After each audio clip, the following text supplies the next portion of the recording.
Hi friends, আমি Soma's cooking চ্যানেলে আপনাদের সবাইকে স্বাগত। আজ আমি আপনাদের শুধুমাত্র আটা ও একটি ডিম দিয়ে খুবই মজার ও টেস্টি একটি নাস্তা বানিয়ে দেখাবো। নাস্তাটি খেতে যেমন টেস্টি হয়, বানিয়ে নেওয়া খুবই সহজ। খুবই অল্প সময়ে এই নাস্তাটি আপনারা তৈরি করে নিতে পারবেন। চলুন তাহলে এখন এই রেসিপিটি দেখে নিন। ভিডিওটি ভালো লাগলে লাইক ও শেয়ার করার অনুরোধ রইল। আর যারা আমার চ্যানেলে নতুন রয়েছেন প্লিজ চ্যানেলটি সাবস্ক্রাইব করে নেবেন। এতে যখনই আমি কোনো নতুন ভিডিও আপলোড করব তার নোটিফিকেশান সঙ্গে সঙ্গে আপনাদের কাছে পৌঁছে যাবে।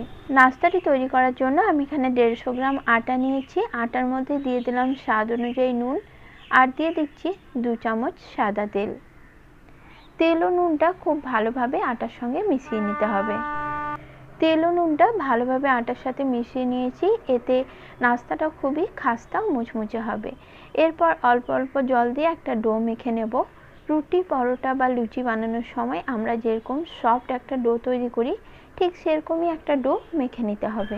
চাইলে আপনারা ময়দা দিয়েও এই নাস্তাটি তৈরি করে নিতে পারেন, কিন্তু আটা যেহেতু স্বাস্থ্যের জন্য হেলদি হয় তাই আটা দিয়ে আমি নাস্তাটি তৈরি করছি। ডো মেখে নেওয়া হয়ে গেছে, এখন পুরটা তৈরি করে নেব। তার জন্য কড়াইয়ে দিয়ে দিলাম 2 চামচ সাদা তেল। তেলের মধ্যে দুটো বড় সাইজের কুচি করে রাখা পেঁয়াজ আমি কেটে রেখেছিলাম, সেটা দিয়ে দিলাম। এখন গ্যাসের ফ্লেম মিডিয়ামে রেখে অল্প একটু নুন দিয়ে পেঁয়াজটা ভেজে নেব।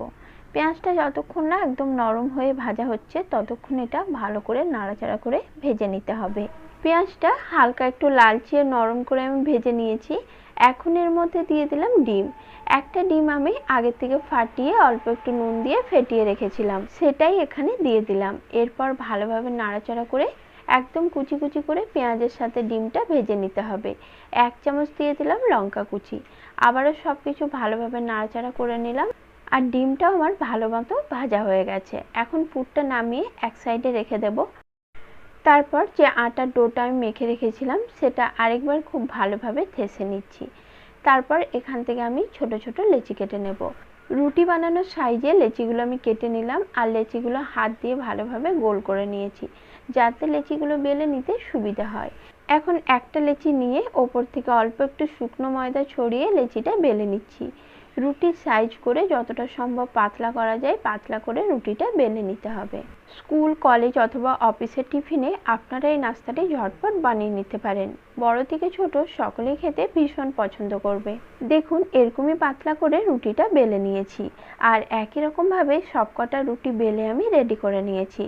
এখন এখান থেকে একটা রুটি নিয়ে নিচ্ছি আর রুটির ওপরে ব্রাশের সাহায্যে সাদা তেল এইভাবে ব্রাশ করে ভালোভাবে লাগিয়ে নিচ্ছি। ওপর থেকে অল্প একটু ময়দা এভাবে ছড়িয়ে দিচ্ছি। ময়দাটা তারপরে ভালোভাবে এইভাবে মিলিয়ে নিতে হবে। আর ময়দার পরিবর্তে আপনারা এখানে আটা অথবা কর্নফ্লাওয়ারও ব্যবহার করতে পারেন। আর সাদা তেলের পরিবর্তে আপনারা এখানে ঘি অথবা বাটারও ব্যবহার করতে পারেন। এইভাবে একটার উপরে আরেকটা রুটি দিয়ে যে 5টা রুটি আমি তৈরি করেছিলাম সব কটা রুটি এক এক করে এইভাবেই লাগিয়ে নেব। তারপর রুটিগুলোকে একসাথে এইভাবে বেলে নিতে হবে। যতটা সম্ভব পাতলা করা যায় পাতলা করে রুটিটা ঠিক এইভাবেই বেলে নেব। বেলা হয়ে গেলে এক সাইড থেকে রুটিগুলো এইভাবে রোল করে নিতে হবে। দুটো হাতের সাহায্যে রোলটা একটু টাইট করে করতে হবে। এতে নাস্তার যে লেয়ারগুলো সেগুলো কিন্তু খুব সুন্দর তৈরি হবে আর নাস্তাটাও খেতে দারুণ মজার হবে। এখন রুটির শেষ প্রান্তে অল্প একটু জল লাগিয়ে নিলাম। তারপর আবার এটা রোল করে নেব। এতে রোলের মুখটা কোনোভাবেই খুলে যাবে না। যদি কোথাও মনে হয় কোনো একটা রুটি খুলে যাচ্ছে একই রকমভাবেই জল লাগিয়ে সেটা বন্ধ করে নিতে হবে। তারপর দুটো হাতের সাহায্যে রোলটাকে এইভাবে একটু রোল করে আর একটু সরু আর লম্বা করে নিলাম। এখন একটা ছুরির সাহায্যে রোলটাকে ঠিক এইভাবে পিস পিস করে কেটে নিতে হবে। পুরো রোলটা কেটে নেওয়ার পর এক একটা পিস নিয়ে এভাবে হাতের সাহায্যে একটু পিসগুলোকে চ্যাপ্টা করে নিতে হবে। আর প্রতিটা লেচির মধ্যে দেখুন লেয়ারগুলো কি সুন্দর বোঝা যাচ্ছে। এইভাবে সবকটা লেচি প্রথমে রেডি করে নিয়েছি। তারপর এগুলো বেলে নেব। বেলে নেওয়ার জন্য একটা লেচি নিয়ে ওপর থেকে অল্প একটু শুকনো আটা ছড়িয়ে নিলাম। আটার পরিবর্তে আপনারা এখানে তেলও ব্যবহার করতে পারেন। তারপর লেচিটা ভালো করে বেলে নিলাম। এখন এইভাবেই বেশ কয়েকটা লেচি বেলে আমি রেডি করে নিচ্ছি। বেলে নেওয়ার পর দেখুন লেচির মধ্যে লেয়ারটা খুব সুন্দরভাবে বোঝা যাচ্ছে। আর এইভাবেই আরও একটা লেচি আমি বেলে নিলাম। বেশ কয়েকটা লেচি বেলে নেওয়ার পর আমি এখানে দুটো রুটি নিয়ে নিলাম।